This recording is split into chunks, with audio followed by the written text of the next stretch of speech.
Happy New Year!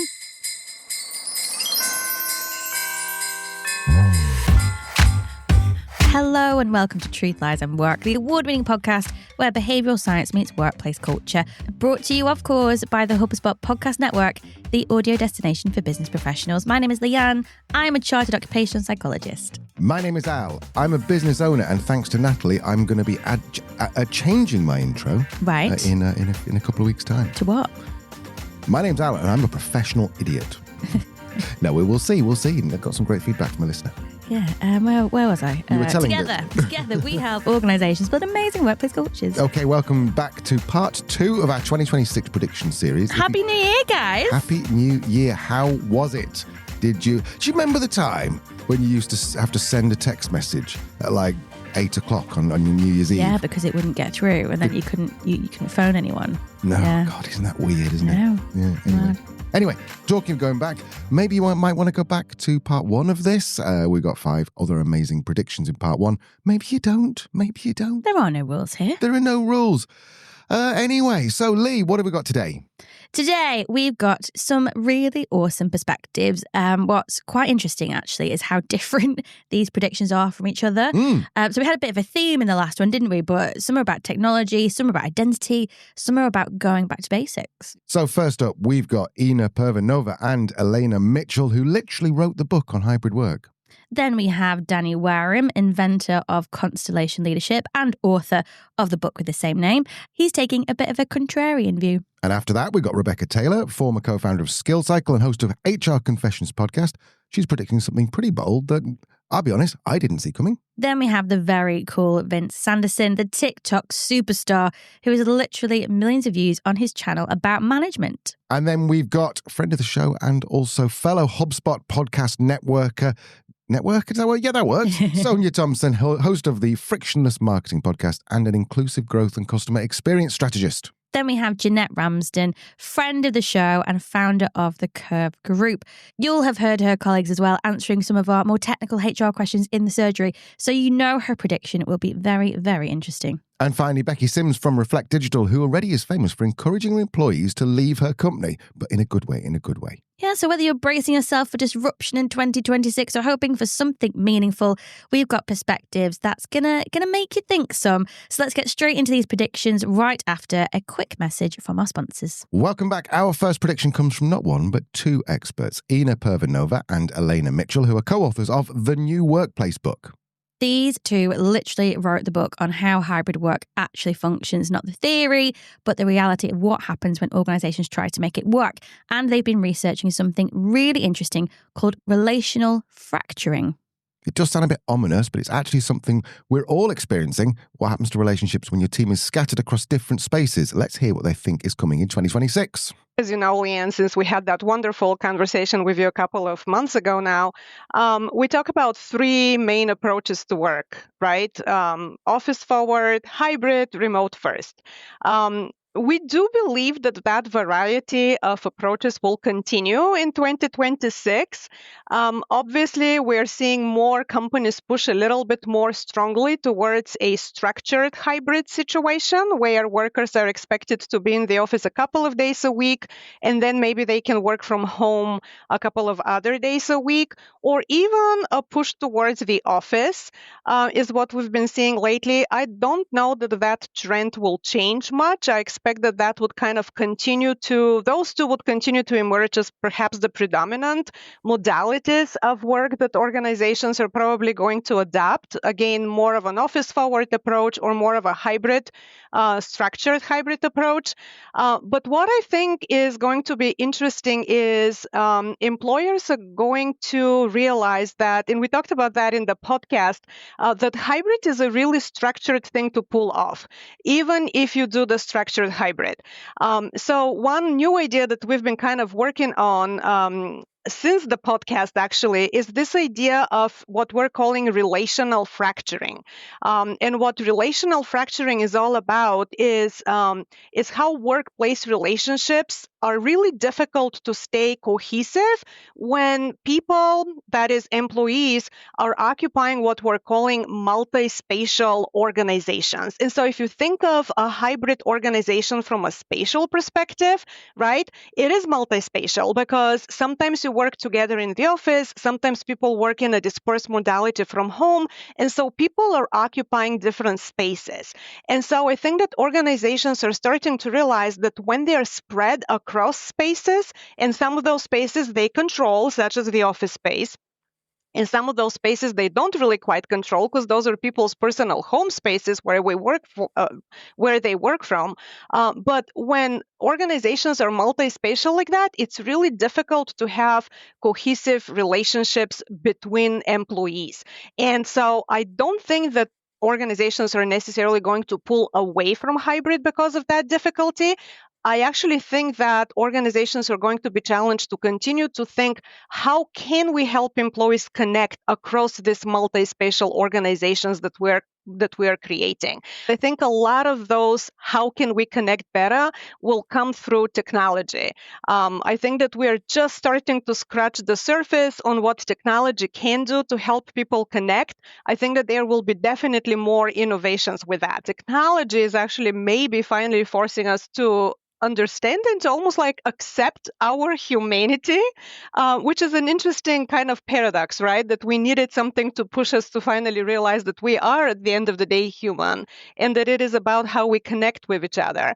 And I do think that there is a dark side to technology that is possibly pushing us towards that realization that we may not have necessarily been aware of before as much.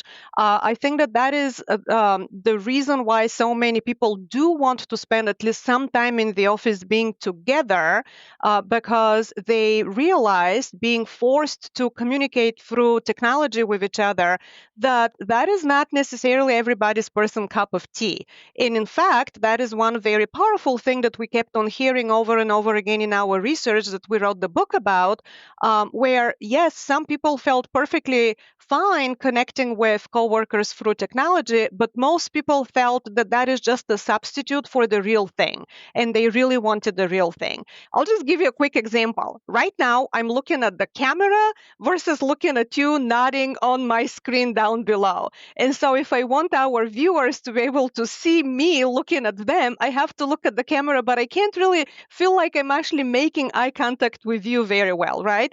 So even just thinking about how do we position cameras relative to how we see people on the screen can make a huge difference between feeling connected with your coworkers or not quite feeling connected, which is what we're hearing people tell us in our interviews and in our research. And so again, I think that the biggest challenge that organizations are realizing with hybrid is how difficult it is to connect, to create a sense of culture, even though hybrid still involves some office time, right?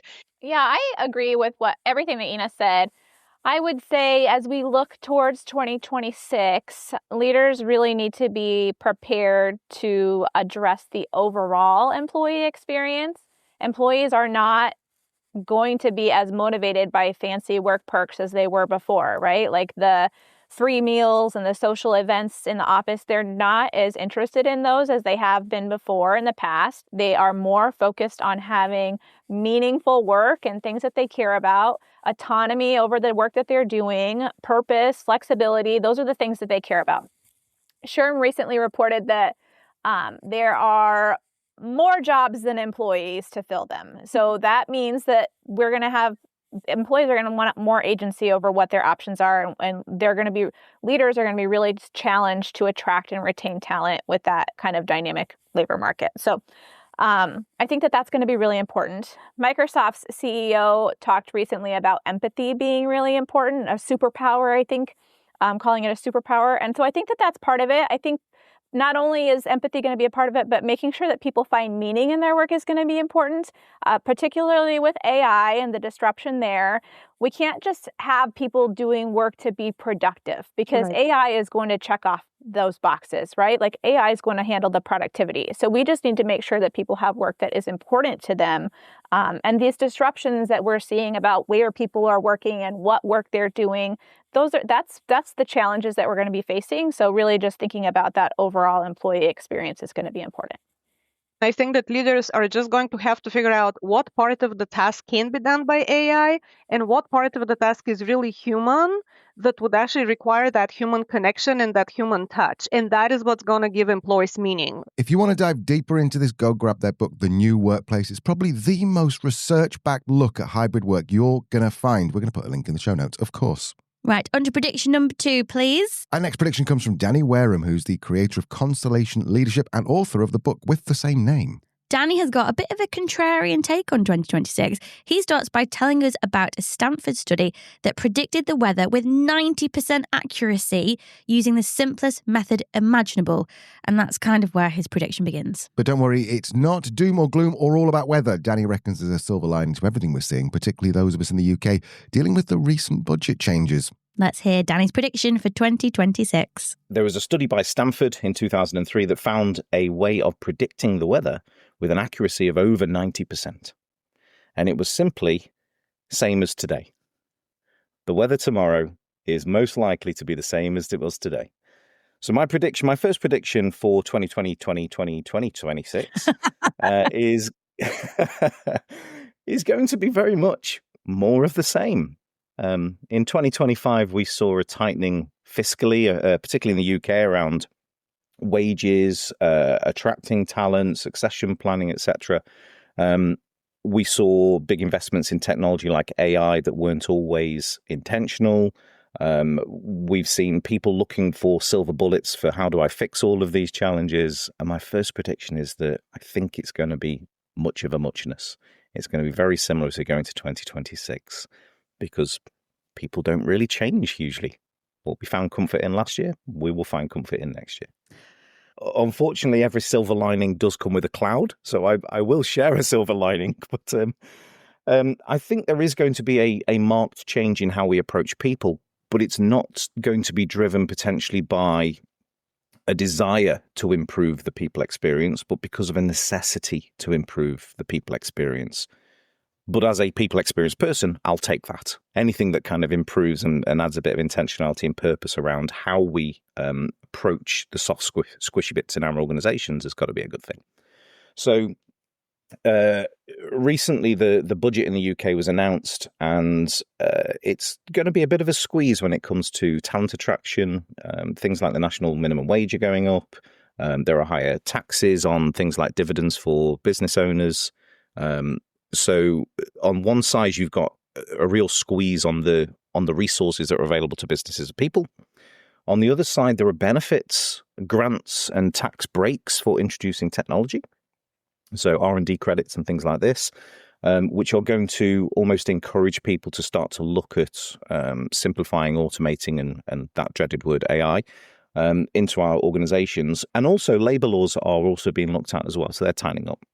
So for me, it creates this kind of pressure cooker of we need to be more clear and purposeful around who and how we attract people into our organizations. For years, people like you and I have been banging on about how do you do that a little more scientifically rather than, he just feels like the right person for the role.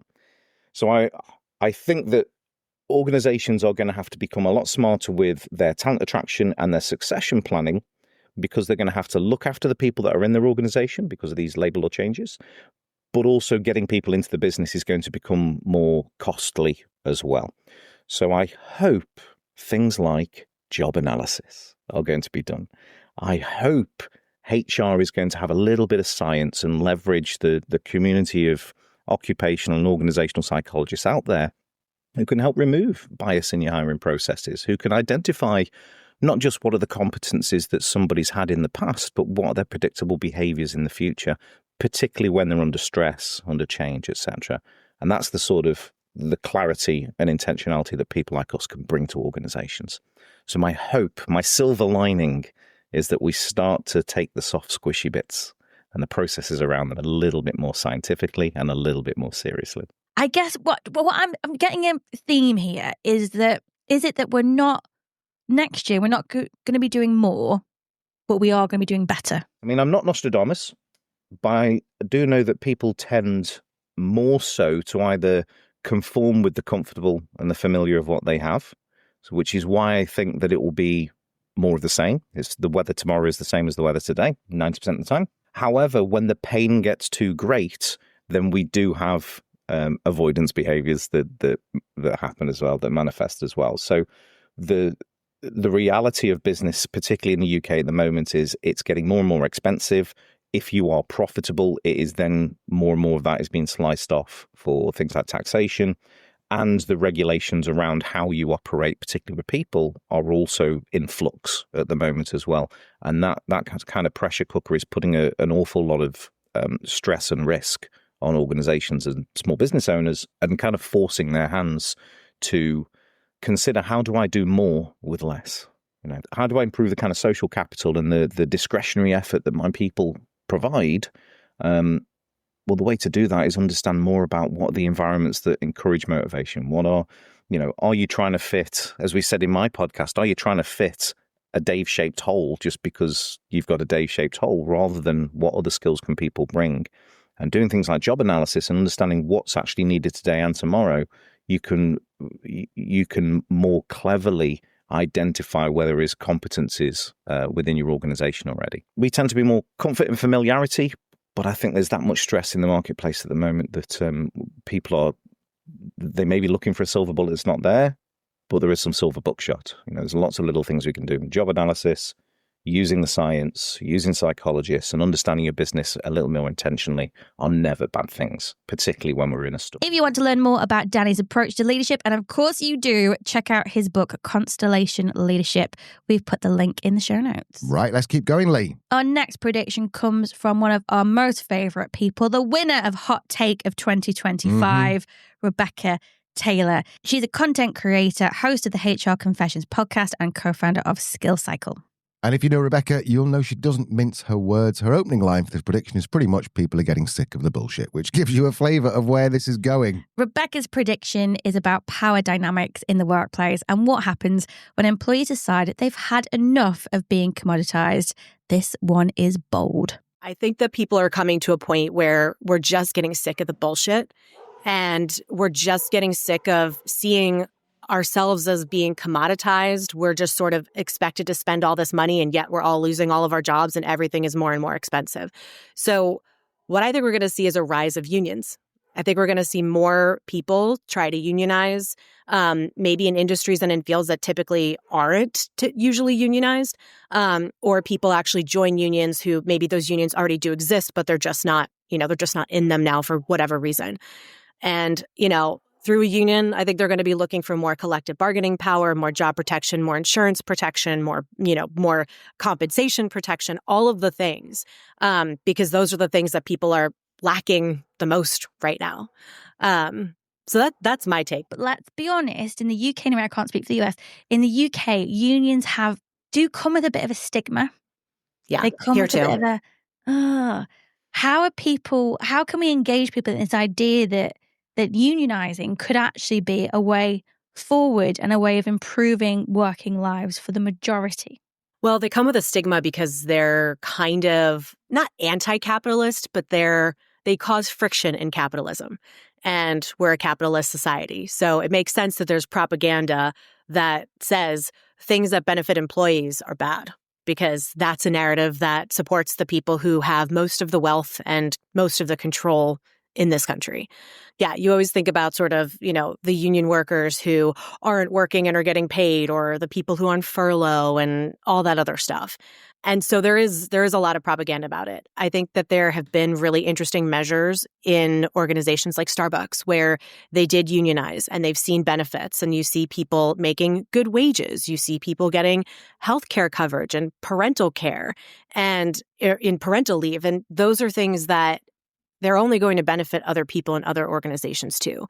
And I mean, I'm not going to lie, it is going to be an uphill battle. There is going to have to be sort of some leaders, some people who are unafraid of remessaging unions and really driving, almost like campaigning for them, the same way you'll campaign for an election.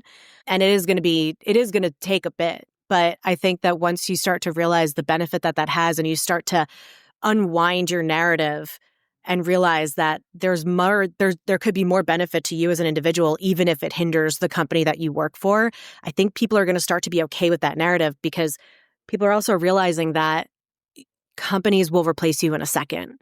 And it's something I see all over social media. I see, we talk to a lot of people who are in coaching, a lot of people who work in HR, like our customers are HR customers.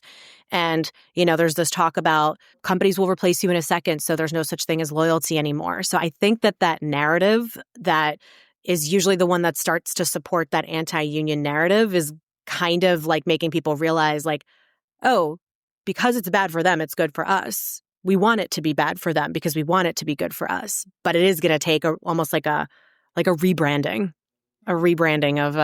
of unions in order for it to work. Where could we be by this time next year if people actually took this agency and did something about it? It'll probably be sort of like important steps towards massive change, but I wouldn't expect the whole thing to be blown up, right? Unless everyone just strikes everywhere and stops working. And that would be a really, really bold move, which I'm also here for.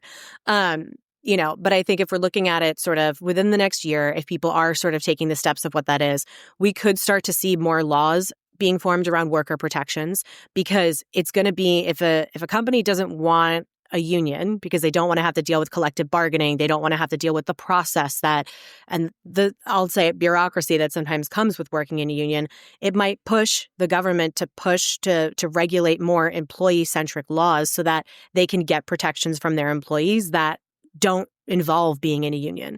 So there could be sort of a benefit that people can get that could be passed sooner because that pressure is applied.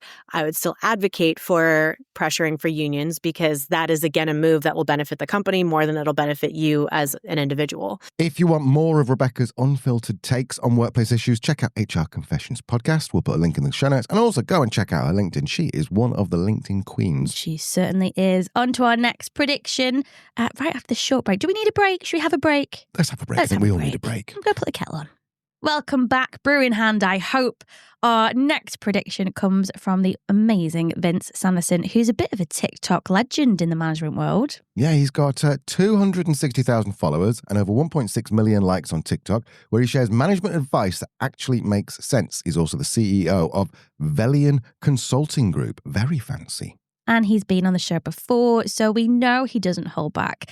His prediction for 2026 is about what happens when AI starts doing the job that managers should be doing, and he thinks it's going to be pretty messy. There has been a massive increase in trying to use AI as a replacement of management and leadership skills as well. Coaching agents, guidance agents, goal-setting agents.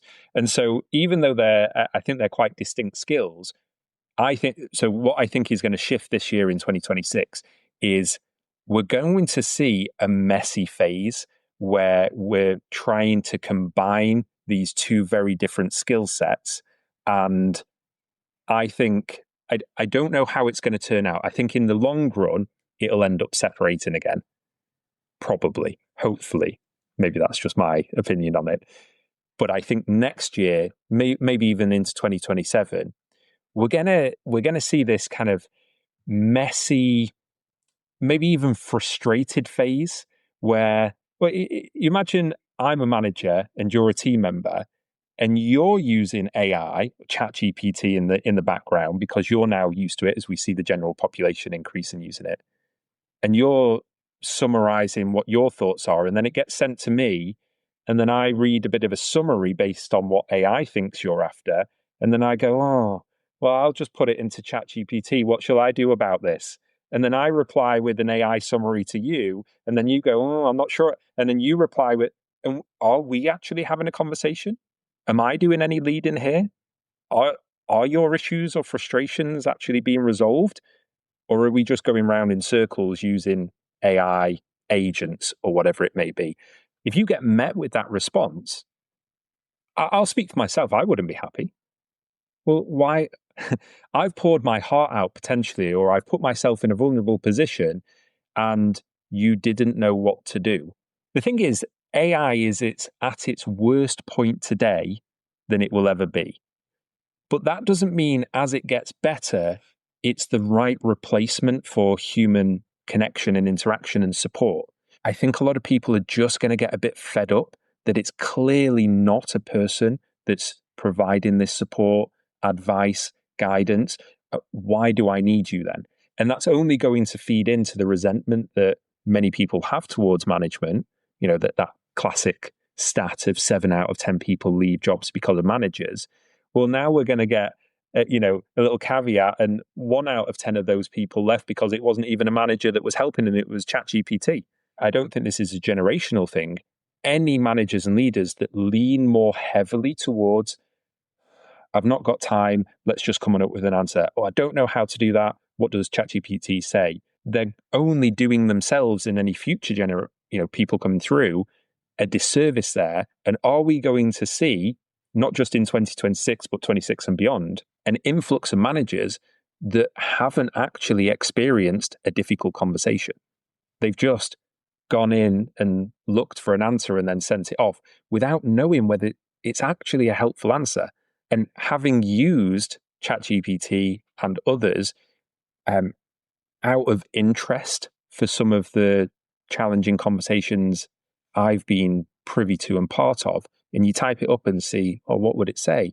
I look at the answers and I'm like, nope, that's not what you should be saying. It looks good on paper.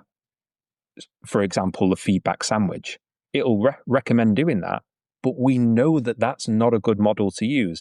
And will that change in the future? Maybe it'll get better and better. But certainly for next year, the next couple of years, I think we're in for a bit of a frustrating, sticky time because of this. I naturally err on the side of optimism and hope, just in general, but in particular with these things. I wonder whether we'll see more of a separation like we're doing now with remote first companies compared to companies that are encouraging back in the office. We're seeing this divergence of companies that really advertising what they're about. And I wonder whether this will be the same, whether it's with customers or internally. We don't use AI agents. You will speak to a person. We don't employ AI agents within our management system. We actively avoid them and we invest in training our leaders and our managers. I wonder whether that will be an incentive as part of your job description. This is what we're about. I don't know, but I would expect we'll see a bit of a separation to those that go, our business is about our people compared to our business is purely revenue. And I think there'll be a bit of a separation there. And I will add, there will be plenty of people as well that are right, great. I'd take an AI manager over a real person because they've had such bad experiences, sadly, in the past, and they've been burnt by real people. So I have no doubt that will be of benefit to some people, but I 100% don't believe that an AI agent can substitute a great manager or leader. That is worth its weight in gold. If you want more of Vince's no-nonsense management advice, go find him on TikTok. We've put his handle in the show notes. Definitely go worth a follow. Look at you, put his handle in the show notes. I know. Yeah, nice. I'm enjoying 2026, Al. Okay, on to our next prediction. Yes, so let's hear from Sonia Thompson, who's the host of the Frictionless Marketing Podcast and an inclusive growth and customer experience strategist. Sonia spends her time helping brands understand how to be more inclusive, so she is perfectly placed to talk about what's changing in how people show up at work. And her prediction is pretty clear. Something is dead. My prediction is that assimilation is dead. We cannot expect anymore that people will start to assimilate or that people will voluntarily assimilate, whether that's in the workplace, whether that's as consumers, whether that's just walking down the street, right? Like, people are more and more leaning into their identities of who they are, and they are expecting other people to embrace and acknowledge their identities rather than having to tuck their identity in their pocket whenever they show up at work, whenever they're in meetings, whenever they're presenting, whenever they show up for a business. And I think that was the standard for many, many, many years. I think back to even my corporate days. There was a lot about me that I felt like needed to be sort of like I needed to show up as who I thought everybody else needed me to be. I needed to not rock the boat. I needed to not present myself as too differently. I needed to be like them rather than focus on being who I was and seeing that as a strength, seeing that as an asset, and seeing that I was great as I was and not as who the polished version or who corporate Sonia was. And I spent some time talking with a woman on my podcast recently, and she validated this trend. Specifically, she focuses on the Hispanic community in the US, and she had done a lot of research with young Hispanic community. And in particular, she called this out, that assimilation is over. In this instance, she was saying how they were 100% American and 100% Latino. And it's not like they have to sort of hide aspects of themselves. They don't have to hide their accent. They don't have to hide whatever it is about them that makes them them. People are about like, this is me, take it or leave it. This is who I am. And brands are having to adjust and adapt accordingly. I remember way back when, during my corporate time, I was moving up and I was now like a people leader. And so that gave me an opportunity to go through some like professional development training. And as a part of that training, I had to get feedback from like all of my peers, some of the leaders. And one of the pieces of feedback that came back was like, we don't really feel like we know Sonia. Like, we need to know Sonia the person, not Sonia the marketer. And I thought about that, and it was interesting that this is one of the things that they felt that was needed for me to be more successful, for me to, I guess, better fit in, or build relationships. That mask that I had for years wasn't working. And like, it limited my ability to just be me.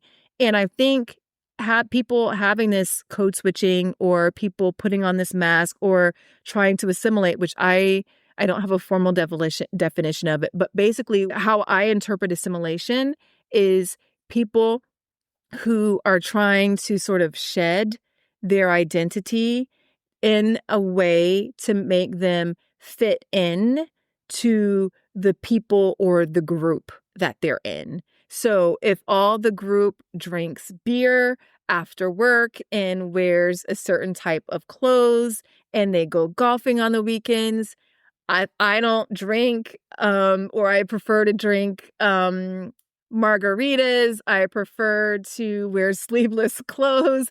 If I prefer to sit on my couch and scroll TikTok on the weekend, right? Like, instead of having to do all those other things to be successful, it's how can you show up and talk about the things that you like and the things that of who you are, and maybe open that up for other people to sort of be introduced and see your world as what is acceptable. And really, this is what it boils down to. This is opening up people's view beyond just one way of doing things, to where there really is no one right way.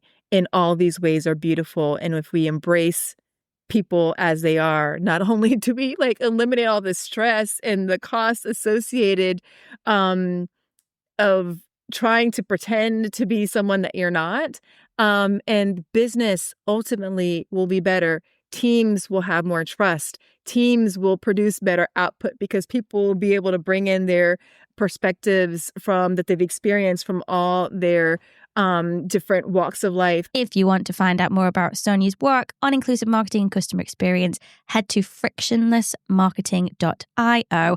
We've put a link in the show notes. Okay, on to our penultimate prediction. I like a bit of alliteration, Lee.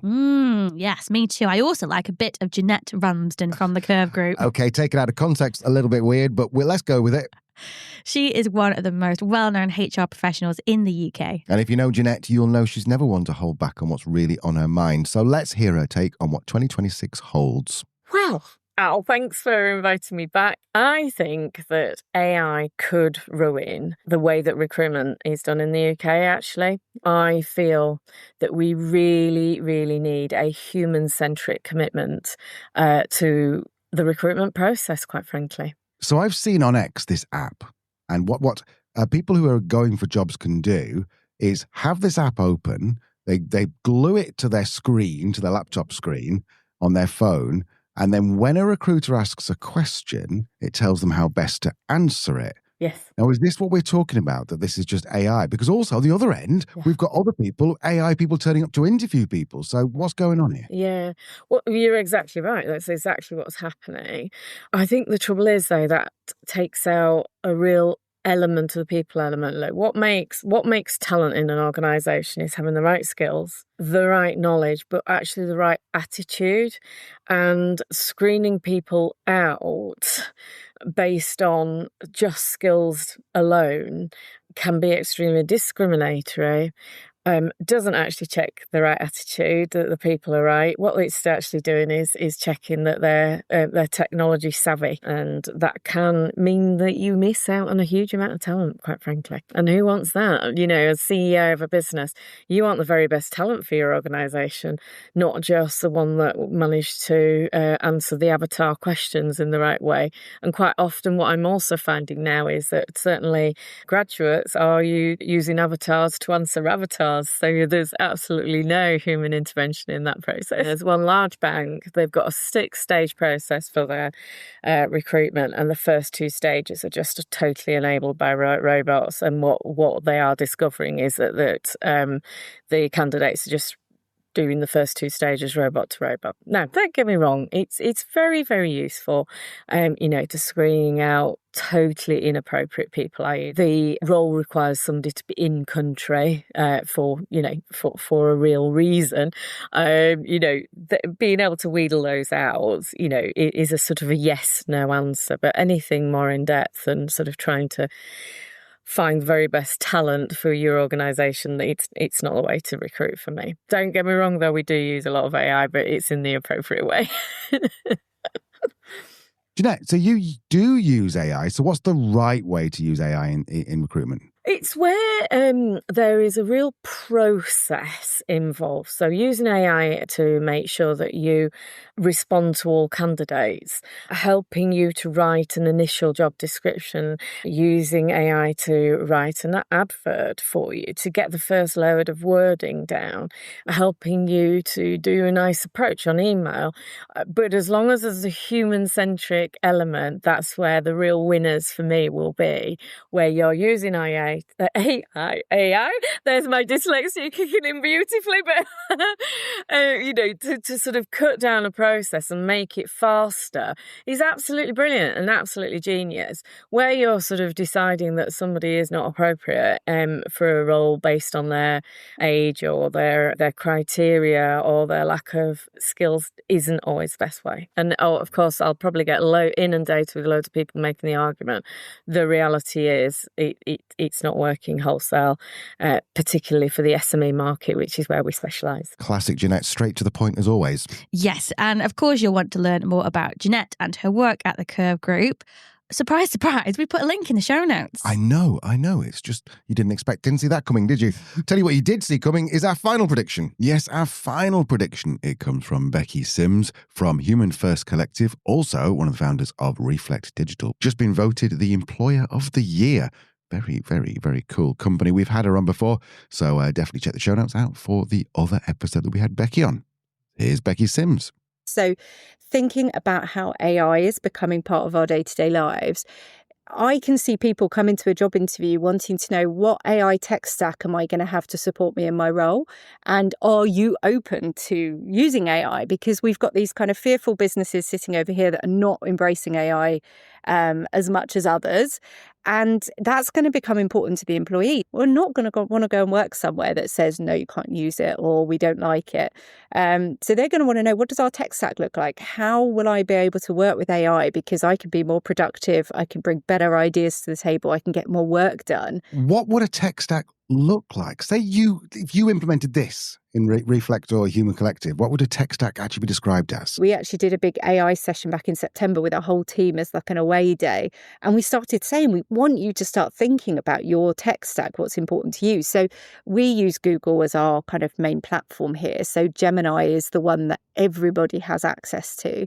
But then we have different tools for different people that are using them in different ways. Like I'm sure you're probably utilizing some of the different AI tools for subtitling or for helping you edit videos, etc. So in our creative team, they absolutely have part of that as their tech stack. Within our SEO team, for example, there'll be certain tools they want to use, etc. So we've got different licenses in place for different things, and we're really open to someone suggesting a new technical tool that they want to use and checking it against our AI policy and making sure it works, etc. Like as much as we use Gemini, I actually been using ChatGPT before Gemini got to being good, and I'm so in bed with my ChatGPT, if you can say it that way. Like it knows me so well and I know it well that I'm kind of really tied to that, and it helps me in so many ways. Like a lot of our team use Fixer for our emails, where it kind of helps draft replies for you. So I can imagine, like, if one of our team that's used to using Fixer, where the second you've got an email, you've got a draft reply ready to go, it's learning your style, it's learning what you want to say, it can say, I'm free at 3:00 for a meeting.